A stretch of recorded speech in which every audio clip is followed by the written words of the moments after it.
Good morning, everybody. We'd like to welcome you to this morning's Innovation Showcase. Today's showcase is on the subject of low carbon heats. Our runtime today is just going to be just under an hour. We'll have a session on welcome and introduction, and then there'll be a number of interactive moments throughout today's session. And we'll also be presenting our latest innovation projects on peak heat and also Project Equinox. For those of you who don't know who we are Western Power Distribution. We distribute electricity to 8 million homes and businesses from the tip of Cornwall, across West Wales and up into Lincolnshire. And we're part of the National Grid PLC group. I'm a member of Western Power's innovation team. We're a team of engineers who are dedicated to implementing our innovation strategy. We want to be a main enabler of decarbonisation. And we do this by identifying problems, finding their solutions and trialing them through to the point of being able to run them on a daily basis across our 8 million customers. We're passionate about our using our innovation funding in the best possible way and providing value for money. And one of the ways we do this is by seeking people that we want to work with to come up with good solutions. Some people have actually asked, why do we need to innovate in the low carbon heating space? At the moment, Western Power are expecting 3.2 million heat pumps to connect to our system by 2030, and that's our central view. That's not even our highest view. Heat pumps will drive the growth in electrical demand within houses, which means that the stress on the electricity system will increase. That's not necessarily a problem because we can respond to that, but we want to respond to that in a way that is as cheap as possible, and it shares the value of that green transition with people, and it also makes sure that it's a just transition to this new form of heating. And that's the reason we need to find new ways to do things. And this takes us on to our first interactive moment of today's session. We'd like to do a little Zoom poll with you. So in a moment, we're going to share a little voting link on the screen. I would like you to have a think about, in your opinion, what is the most significant barrier to heat decarbonisation? For example, do you think it's capacity on the electricity network, or might it be something to do with the changing role of the gas network? You might think it could be linked to household attitudes or how we engage with the local authorities. It might even be something to do with standards and process for retrofit of energy efficiency, or it might be something to do with household technology. So I'm just going to share that poll with you.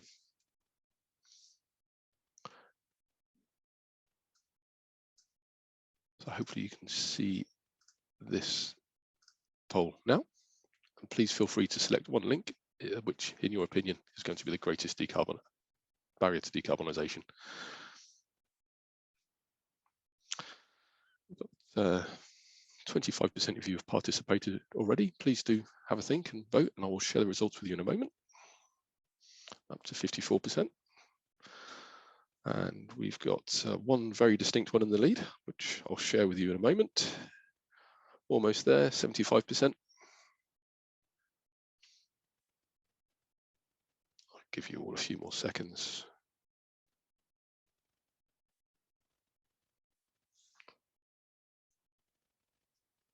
Okay, we'll draw that to a close. And just sharing my results with you. So hopefully you can all see that 54% of you think that household attitudes will be one of the greatest barriers. And that is with household technology and capacity on the electricity network in second place. Energy efficiency in fourth place.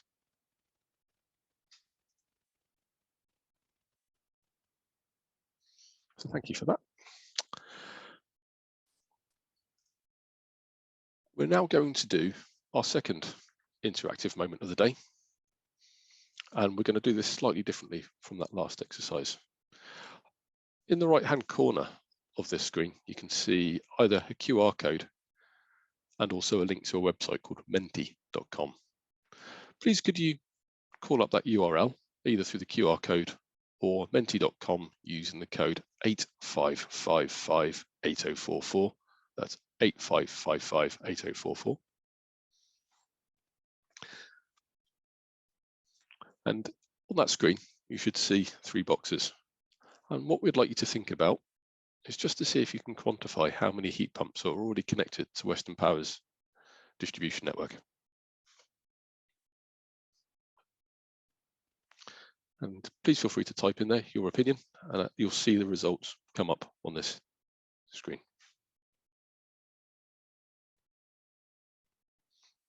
So we've got a wide range of answers already, ranging from 150,000, 400,000, 2,000.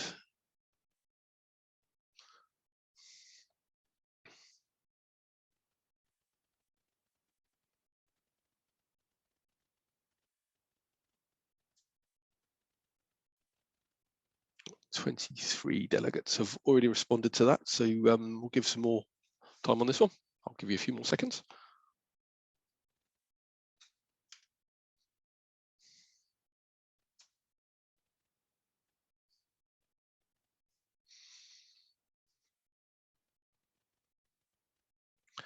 Okay, so we've still got quite a wide range. I'd say the mean average of all of that is somewhere in the high tens of thousands.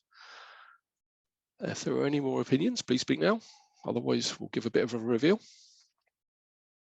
Okay, thank you. So we're actually, the 5,000 in the middle is one of the closest ones.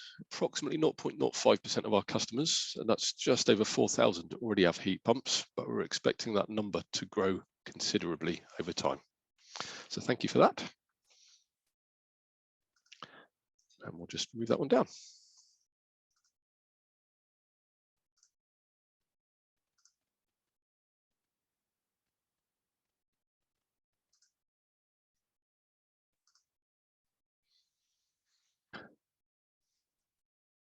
So just before we proceed on to the main 2 presentations of today, if you could just remain muted whilst we're presenting, there'll be plenty of opportunity to ask questions at the end, and there will be an opportunity for discussion and questioning later on towards the end of the sessions. So please, if you could now welcome Jessica Sharples from GHD, who's been running our peak heat project. So over to you, please, Jessica. Okay, thanks, Paul. Hi, everybody. So yeah, I'm going to talk today about some of our work done to date on the Peak Heat Innovation Project. So just as a bit of background to the project, as you're probably all well aware already, the UK has a target to reach net zero carbon emissions by 2050. And heating currently accounts for approximately 1/3 of the UK's CO2 emissions. And this is predominantly met through natural gas combustion in boilers. So there's a range of possible pathways and solutions that exist for decarbonising heat. Some of these rely more on the future use of low carbon gas, such as hydrogen, whilst there are others which are based more around the electrification of heat through the installation of heat pumps or storage heating. But whatever happens, it's likely that the current mix of heating is going to change extensively, and understanding the potential impact that increased electrification of heat could have on peak demand on the distribution network is crucial to ensure that we've got sufficient infrastructure in place. So this next slide presents the Peak Heat project objectives alongside our proposed scope to achieve those. So the objectives include modelling latest heat pump loads based on up-to-date manufacturers' information and efficiency values.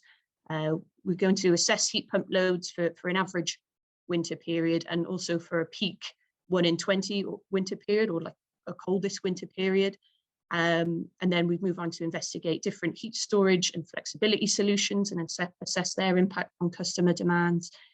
And then we'd model the heat pump loads at a distribution network level based on different network typologies. And then we look at assessing the cost implications of reinforcing the network for increased demand versus implementing flexibility and storage solutions.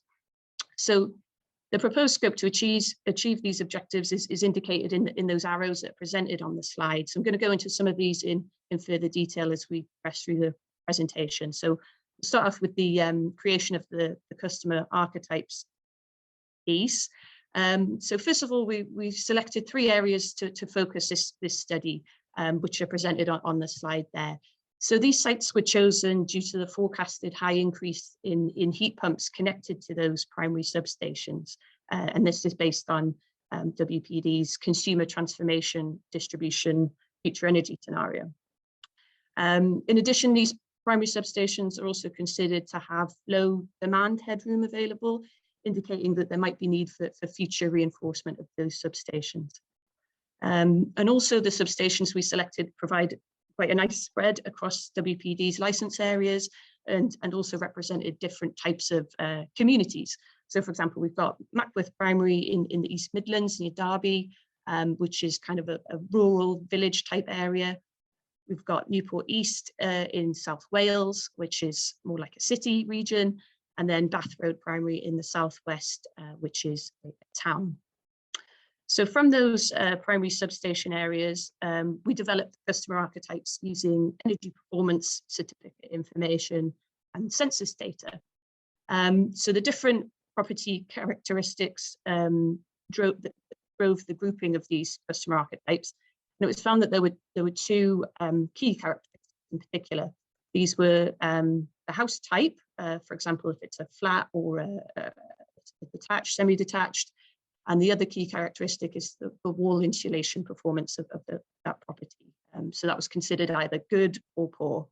So this led to the creation of the 8 customer archetypes, which are displayed on the slide. And the graph there shows the percentage of housing stock that each archetype represents for each of the selected investigation areas. So for example, you can see the Bath Road area, over a quarter of the connected properties there fall into the semi-detached with good wall insulation performance customer archetype. We then moved on to the next work package, which formed the heat market landscaping element of the peak heat project. So in this, we discussed how the heat market is changing and will likely change in future, how and where domestic thermal storage and flexibility solutions might be used. We investigate different types of heat pumps, be it air source heat pump, ground source heat pump, their different efficiencies, building suitability, sizing.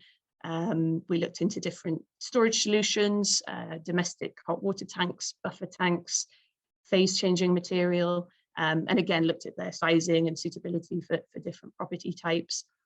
And we also looked at flexibility solutions, for example, flexible time of use energy tariffs, or different sort of customer propositions and incentives such as temperature flexibility. So some of those storage and flexibility solutions that we investigated would be modelled in our later work. So for work package 3, this is the individual customer modelling piece.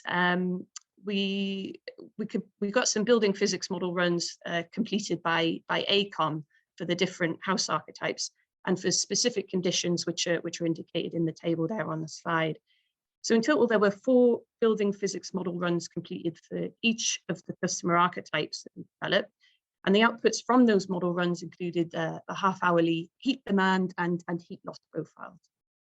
So those output profiles were used to calibrate a separate Plexos model that was developed specifically for this project as a means to study the electrical demand profiles for space heating and hot water generation, and also to allow us to include the impact of adding storage and flexibility solutions.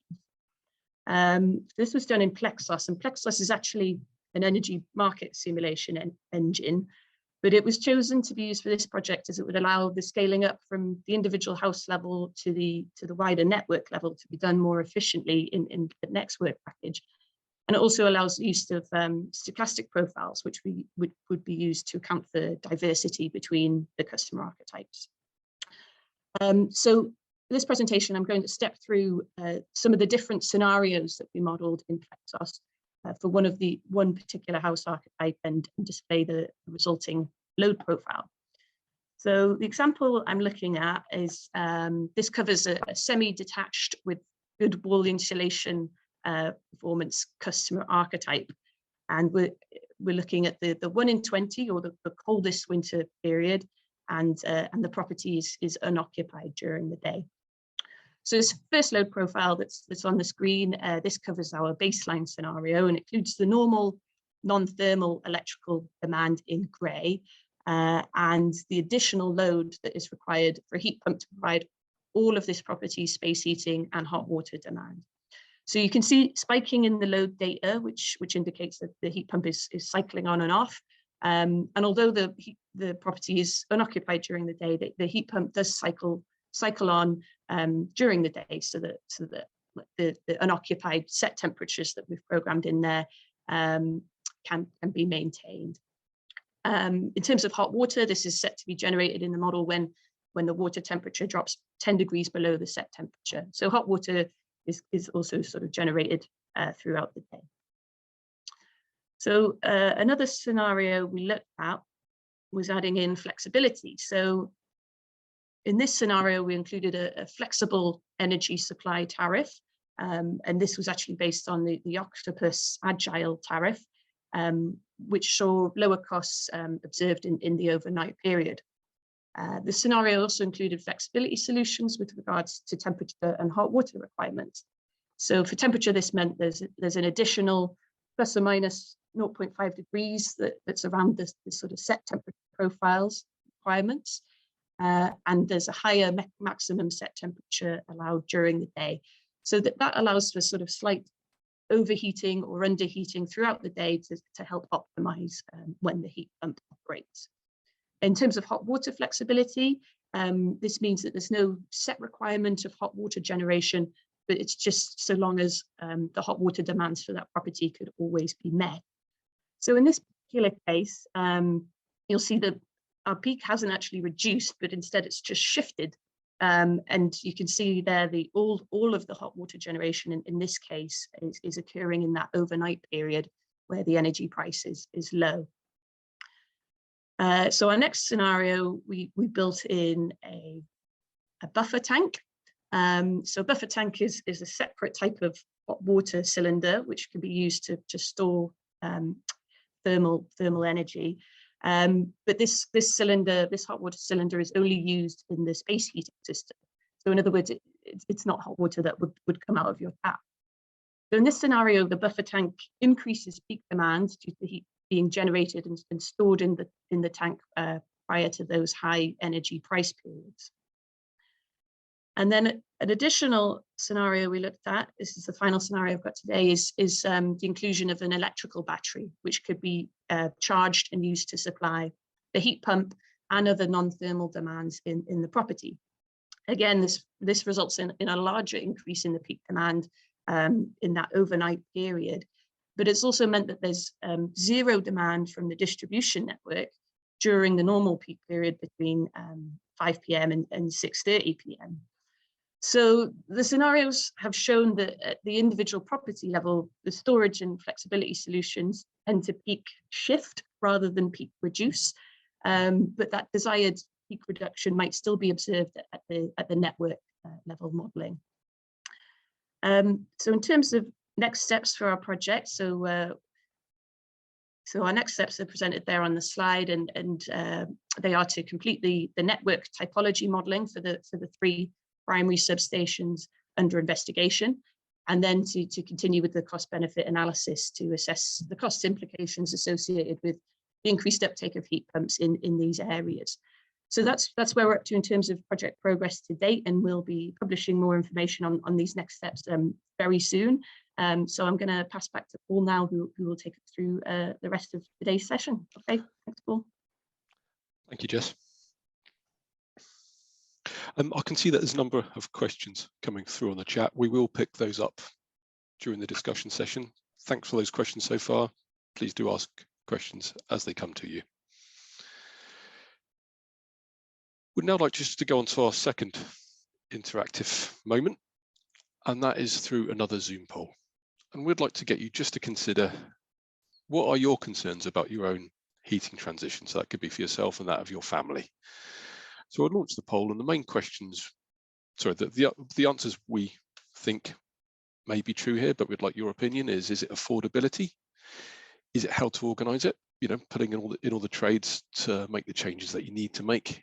Is it about your future comfort, or is it about the impact on your housing fabric? So we'll just launch that now for you.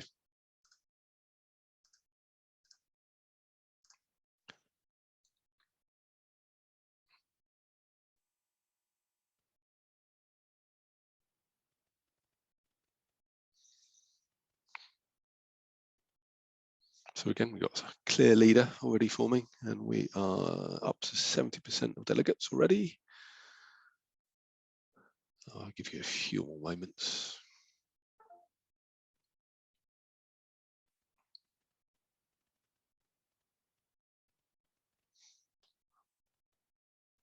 Almost there. Lovely. Thank you, everybody. So I'll share those results with you. So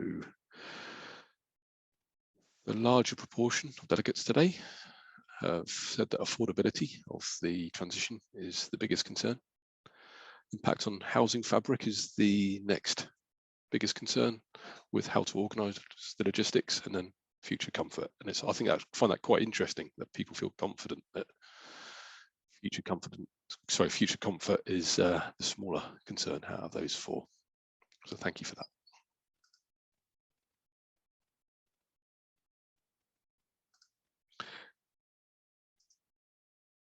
So we're just going to go on to a short introduction of our latest project.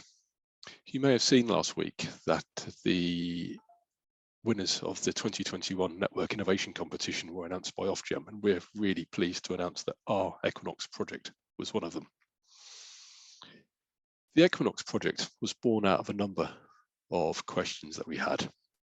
We already know that decarbonisation of heat is expected to increase peak electricity network demand significantly, but we still need to chase away some uncertainties about the volume and reliability of the amount of demand-side response flexibility that we can get from low-carbon heat. WPD is expecting over 600,000 heat pumps to connect to the distribution network during ED2, and we think that's going to cause a significant increase in electrical demand. That could drive network reinforcement costs as much as £600 million. But the detailed nature of this heating load and the flexibility of this load hasn't yet been proven at scale in trials. And that's important because it doesn't allow us to show that there are alternative solutions from domestic flexibility to avoid the reinforcement, and to do that in a cost-effective and reliable way. And whilst we can bring demand-side response to bear on the problem, it's also important to us that the value of an individual home's demand-side response is shared fairly with the people who experience that demand-side response, i.e. the people in the home. So this is where Equinox comes to life. Equinox stands for the Equitable Novel Flexibility Exchange. During this project, we want to develop a set of novel commercial arrangements, processes and supporting technologies that unlock flexibility at the domestic level en masse, while still making sure that the people who live in those homes, including the fuel poor and vulnerable, remain comfortable.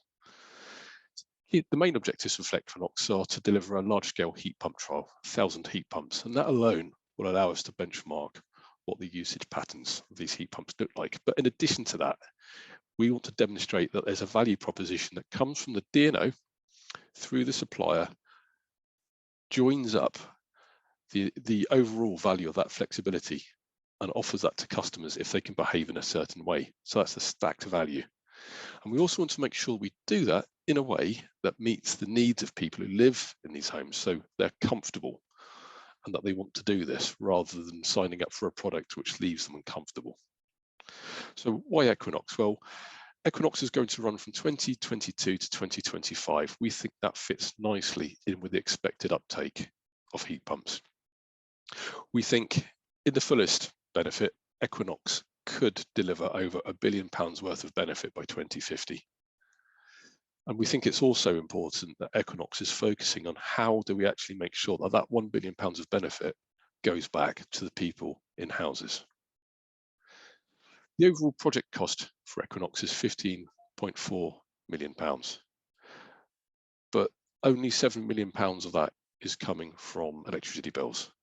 The remainder is being made up from our project partners, who are Guidehouse, Cero, the West Midlands Combined Authority, Scottish Power Energy Networks, the Welsh Government, Octopus Energy, and Passive Energy Systems.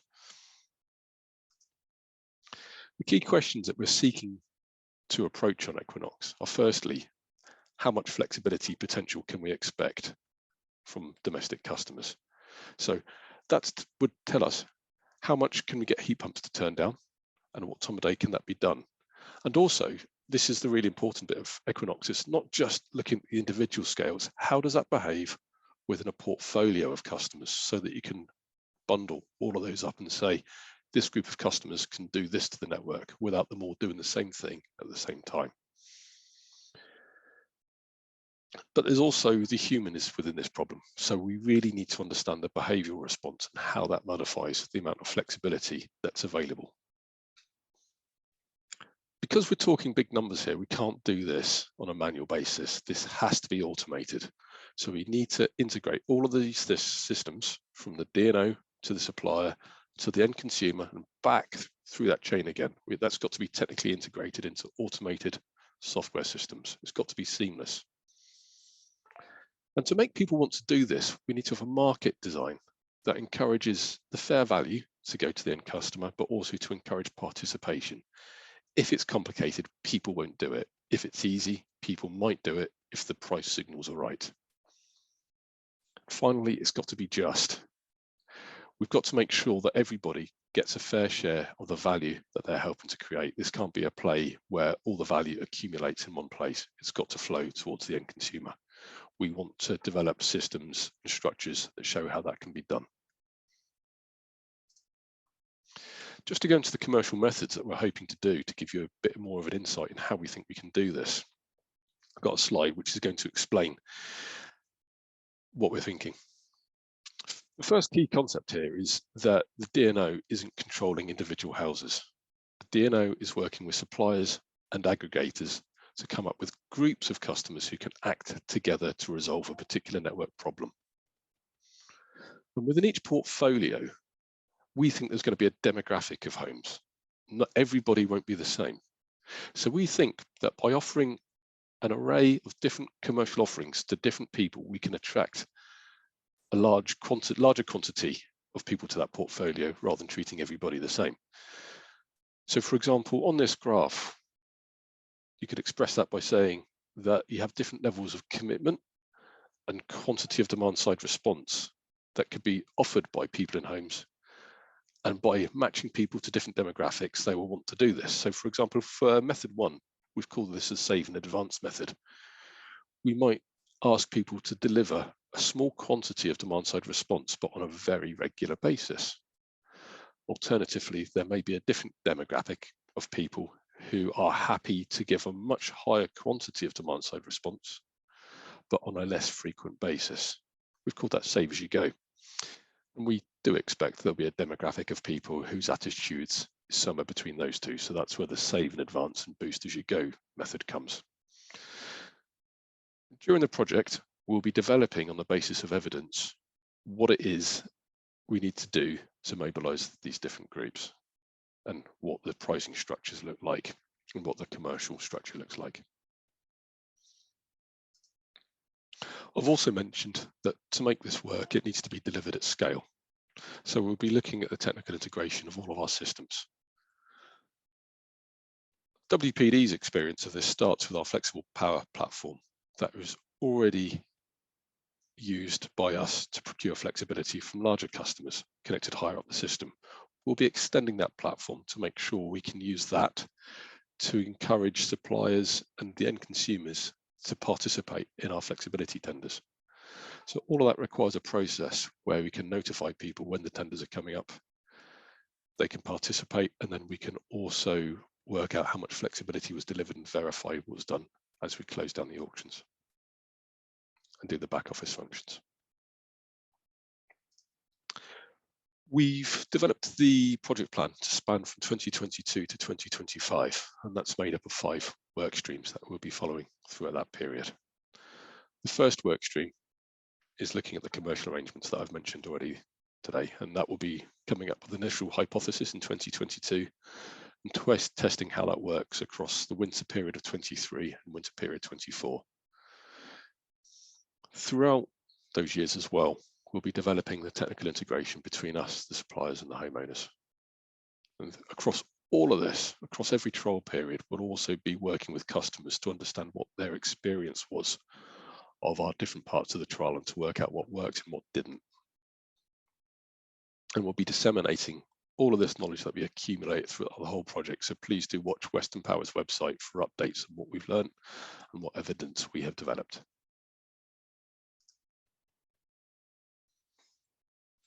So that is the quickest introduction to Equinox. As I say, please do watch our website for more updates.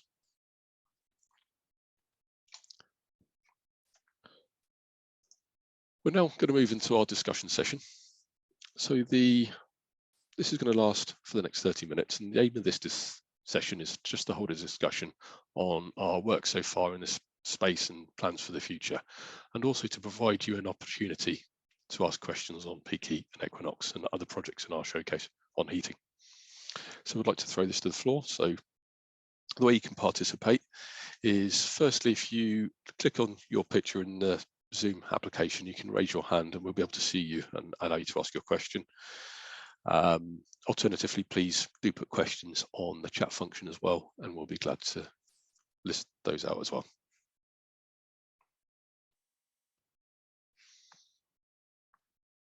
So just looking on the screen, see if we've got any questions so far. So I'm just going to look into the chat.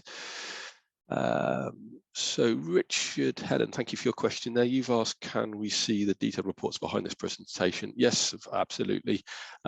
We do publish all of our output onto Western Power's innovation website, where you can find the reports that we publish.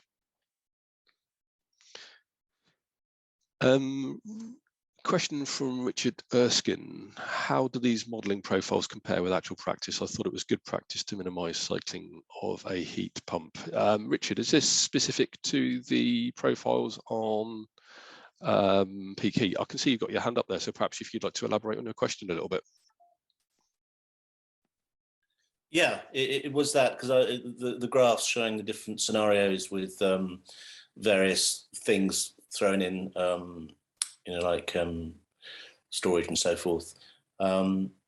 So my understanding, with heat pumps is you provide the heating needed by design, and the thing runs and it has weather compensation, but trying to sort of make it really smart and I'm just curious as how this demand responsing is going to work, when I thought good practice with heat pumps was to sort of just let them do their thing and run at a sort of steady rate, not be cycling all the time. I thought that was probably not good for them, if you like. So, but maybe I'm not understanding what you're doing here with the modelling. Hey Richard, I can talk to that one. So you are correct. It's not preferred to have a heat pump cycling on and off, and it's worse for its lifespan. So the inclusion of those storage items like the buffer tanks and the batteries, that in theory that should sort of prevent or minimize the cycling on and off of the heat pump. In terms of what we're looking at, there is kind of an assumption that things would be getting smarter and would be able to react more to sort of live temperature changes. So that's kind of an assumption as part of this in the future, that there will be changes and smarter means for providing heat pumps. Just to let you know as well, so the modelling we've done, that was based on half-hourly profiles, so it's not constant on and off every 5 minutes or so. It's a half hour on if it does come on like that.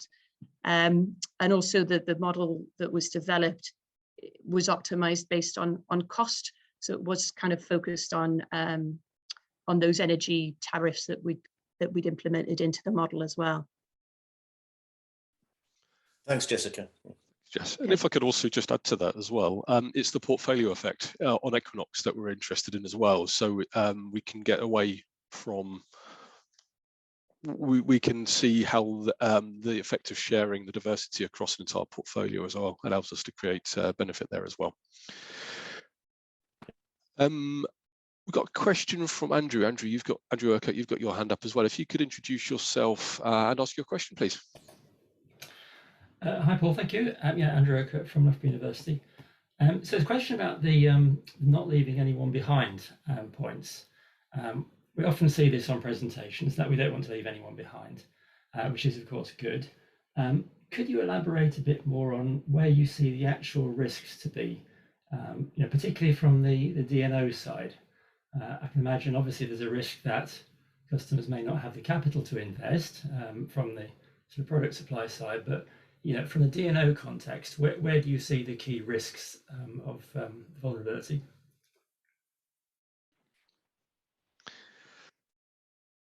So the question is, what are the key risks to the DNO in terms of not leaving anyone behind? Does that make sense?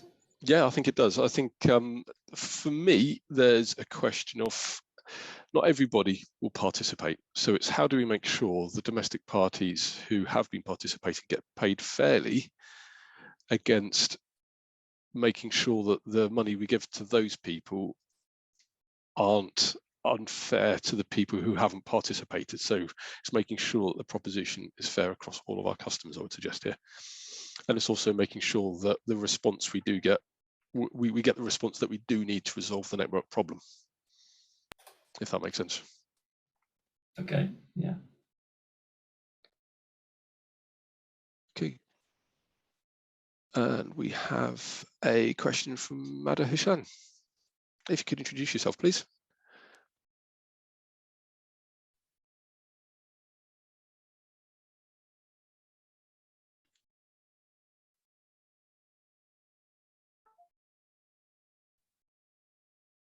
Hello, can you hear us okay? Oh, hey. Hi. Sorry. Oh, I see. It's because of my colleague sent me his link. Oh, sorry. I'm Tom. I'm a colleague of Produtions. I work at with him at Element Energy. Okay, that's confusing. Oh, how strange. Right. So my question is just it sounds like what you're advocating is a kind of a model in which consumers are sent price signals in some way, and then they respond to those on kind of individual basis. And I just wondered if you could talk kind of a little bit more about that kind of platform, what that mechanism is, and kind of what results you've had so far as to how people and sort of which of these demographics that we're talking about engage or fail to engage with that. So the question is, what's our learning so far on the commercial principles that we're hoping to investigate more on Equinox? Is that right? Yeah, and yeah. So you're asking people to use less power or shift power away from particular time periods, and is that just done through a kind of a time of use tariff, time series price sets that's published ahead of time, or how else? So our starting point for this is learnings that my colleague Stuart Fowler has developed on FutureFlex project, which is what is the broad magnitude of price signal that's required. So I'll let you give us some insight to that, Stuart. I'm afraid we can't quite hear you yet, Stuart.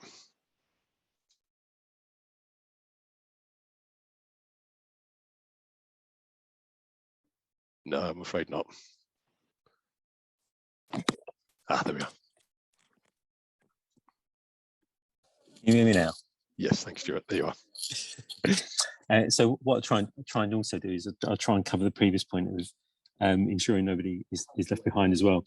So for those that don't know, we've been running a project called FutureFlex, which has been looking at aspects of how you engage residential consumers in flexibility services. And we've been doing that by a relatively rudimentary time of use stroke seasonal tariff for summer and winter. And that is, we called it Sustain H, and that is now moving over into business as usual during 2022.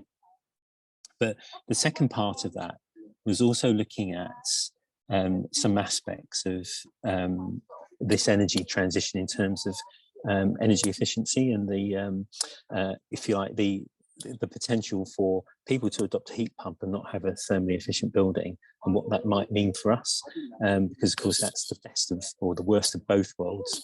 People have a heat pump without a thermally efficient building, the experience isn't particularly great, and of course we get the worst because we get this increase in consumption. But moreover, looking at, well, what does it mean to have a thermally efficient building? In terms of, is there a consequential benefit from a DNO point of view? And there's a number of reports that delve into this on our website. And, my sense of all of this is that, as a DNO, we have a limited role to play in terms of energy efficiency, because of course we don't own the relationship with the consumer, but equally we have a vested interest in ensuring that thermal efficiency is achieved, so that therefore then we can take the learnings from these projects so that consumers can benefit from being part of a more flexible energy system. But as I say, there's a whole heap of information on the FutureFlex website. The product roadmap for SustainH was published the other day, so it's there for everybody to see, and we'll be using that as part and parcel of Equinox as well. Does that answer the question, by the way? Thanks, Stuart. Yeah, thanks. That's very interesting. Just to answer some questions on the chat from Sarah Disley and Amy Smith. In Project Equinox, will you be engaging with customers, whoever the supplier, in a particular area, or just with Octopus Energy's customers? So the answer there is not just with Octopus Energy's customers. We will be working with West Midlands Combined Authority and Welsh Government to look at some of their particular areas, to look at social housing and vulnerable customers there as well. Amy Smith's question is follow-up question above: what proportion of households in the trial will be vulnerable and fuel poor customers, and will their involvement be fully encouraged? So their engagement will be encouraged. We're not yet in a position to give a target proportion, as really it can be quite tricky getting just enough participation in this, but our partners in the Welsh Government and West Midlands Combined Authority will set that a certain demographic in this to be fuel poor and vulnerable. It's probably also worth saying, Paul, that we are targeting having a second energy supplier as well, to try and bring up the numbers, because of course from my point of view, the more customers that we engage, the better the outcome. It becomes more statistically relevant. And apologies for interrupting. Thanks, Stuart. We're just running to the end of this particular session of the engagement with you, but just to finish off a very quick few, Murray has asked, where do we see the building's physics model? Please do look on our website, Murray. This is where the detailed reports from Peak Heat is getting, it will be visible. And I think that talks to your one as well, Richard. So thank you for the participation in that one. We're just going to change onto a slightly different form of engagement now, where we can actually get you talking amongst each other and then coming back to us with some more thoughts. If there's any outstanding questions you would like to ask, please do put them in the chat and we'll seek to give you a follow-up later on. So we're going to do an exercise called 1, 2, 4 all discussion. It's called 1, 2, 4 all because what we'd like you to do is just to have 1 minute of reflection on your own on Western Power's plans for future work. And then we're going to do a rapid breakout where you will be assigned another partner in a Zoom breakout room, just 2 of you. And what we'd like you to do is just to have a 2-minute conversation between the 2 of you. And then we will progress onto a 4-minute conversation with 4 people. And then we'll all come back together. And what we'd like each group of 4 to do is to nominate 1 person just to give us a bit of feedback on what the 4 of you decided. Okay, welcome back, everybody. Hope you've had a good chance to meet some of your fellow delegates. Just let everyone come back and then we will just go around the 4 rooms that we had.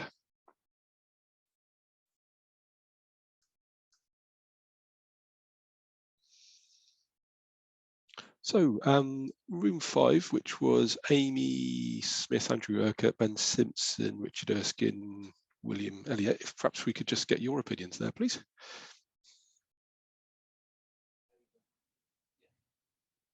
Hi, this is Will here from Room 5. I think the main thing that we convened on as a larger team was the overall costs of retrofitting and preparing a building for a heat pump. I think members of the group just discussed that the majority of cost is in the building fabric works, not the heat pump. So that's a main barrier. I didn't have a lot of time in the session because I had to, I don't know, there was a delay in my Zoom chat, but the other things I was thinking about is just the impacts of working from home, people staying at home more, needing heating more, perhaps the impacts of noise. People tend to prefer to like to switch their systems off overnight, so to reduce the cycling and I guess capacity of the heat pump, that sort of thing. But yeah, I didn't get to discuss those. Yeah. Could I add something else? You do. Yeah. Well, we didn't really. We just had that in the four group, but in my 2 group, a lot of what you seem to be looking at the moment is demand management. I'm not hearing a lot about, if you like, grid reinforcement and what's going on. You know, I follow Vibrant Clean Energy in the US, are modeling the US down to fine temporal and spatial parameters over a period of 30 years, looking at adding resources to the grid. And for example, one of their findings is that small amounts, 10% of local energy generation and storage can have a dramatic impact on the grid. And so I imagine you're looking at those things as well, but we seem to be focusing on like demand management. And I just wonder whether that might be, you know, there needs to be a balance between that and these other levers that you have, shall we say. Please do look at our business plan for ED2. Yeah. That will give you quite a good taste of how much planning and strategy we do, and open to more feedback if you think you'd like to say anything else after that. Yeah, great. Thank you, Room 5. If we could have Room 12, which is Dan McNaughton, Dave Penfold, Mary Thompson, Sarah Deasley and Tom Storr, please. Hello, Paul. Can you hear me all right? Yes, thanks, Dan. Yeah, thank you and Jessica for your time today and everything you've done. And just briefly, I'll ask Murray to come in a second just to talk through something he was mentioning. But one thing I wanted to raise was just on the technical side, and I'm sure it's something you're thinking about. But if we're going to roll out to, was it 1,000 heat pump installations in the Equinox program, it's just the need to get some good quality technical advice about standardization of installation standards, so that the data you get out of that you know, isn't compromised by poor installation, or which I'm sure you're thinking about, but that was the one thought I had. Thanks, Dan. So feedback on consistency of installation standards. Okay, we'll make a note of that one, and thanks. Just in the interest of time, we need to run towards the finish line. If we could hear from Room 14, so that's David Phillips, Grant Huff, Richard Hedden and Sam Jupe. Yeah, so shall I just very quickly, there were 3 issues that I heard. One was what might be the impact of acting as a community rather than as a bunch of individuals making heat pump decisions. The second one was the element, the need for performance guarantees, because everybody kind of leaping in the dark here. So there's huge ignorance barriers of just on not understanding things.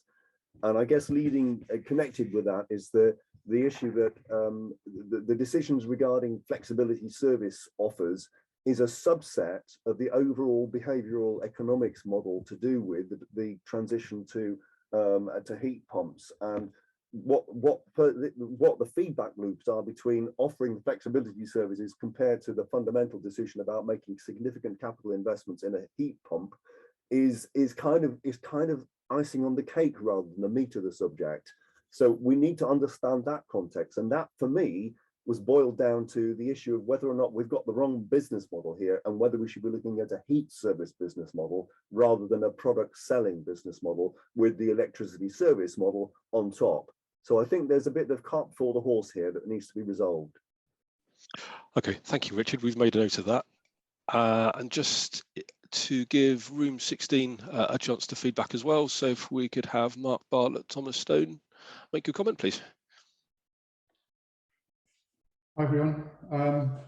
So we had a quick discussion around this, came up with a few questions. I'm just conscious I probably sounded a bit like Ofgem's expert panel, but that wasn't the intention. It was just, how is this going to work? So the first one was around, is it representative if you're using kind of Octopus Agile customers? Because they tend to be prosumers, and the challenge we had in other innovation projects is getting that kind of representative, set of customers. So that was something. The flexible power platform and how to make that a business to customer proposition. Is that going to integrate with an app from a supplier, or how are you going to integrate with customers directly? Was an area of interest. How to track heat pump customers, and the impact on this will be related to the number of heat pump customers connected to WPD, and I think what happens behind the meter is hard to predict for DNOs. And the last one is the value to the customers of all of this. Aggregation services tend to be ESO focused, natural grid generation flexibility. When you kind of layer on DNO flexibility, can you get enough of a lever to actually drive change of behaviour? Thanks, Mark. All good points. Sorry about No, not at all. I mean, there's actually some questions to what you've asked in the FSP that we submitted to Ofgem, which is now publicly available on Equinox, which will speak to some of the representation questions you asked.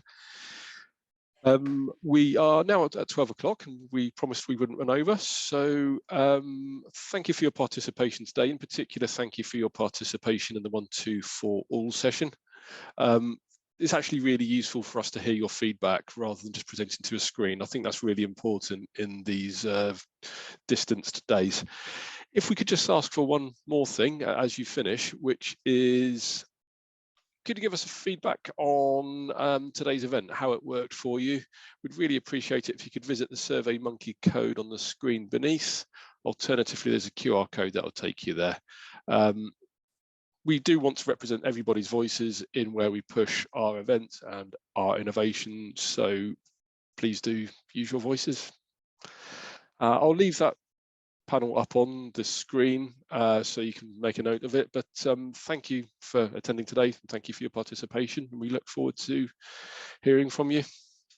Paul, what did you say was publicly available from the Equinox project? The screening proposal, where we actually give our detailed plan for how we will deliver Equinox. So it talks about how we break down, how we're going to do the trial design, how we're going to make sure that the learning is valid, how we're going to make sure we capture learning from different demographics of society, how we're going to deliver the integration, and so on. So Richard and William, just to say thanks for your participation today. We're going to close the meeting room down now, but please do follow up on our innovation email inbox if you have anything else you'd like to ask us. Sure. Yeah. Thank you very much. Thank you very much. Just finish the questionnaire. That's great. Thank you. Take care. Thank you for all your questions as well. Cheerio. No problem. Thanks. Take care. Bye-bye. Bye-bye.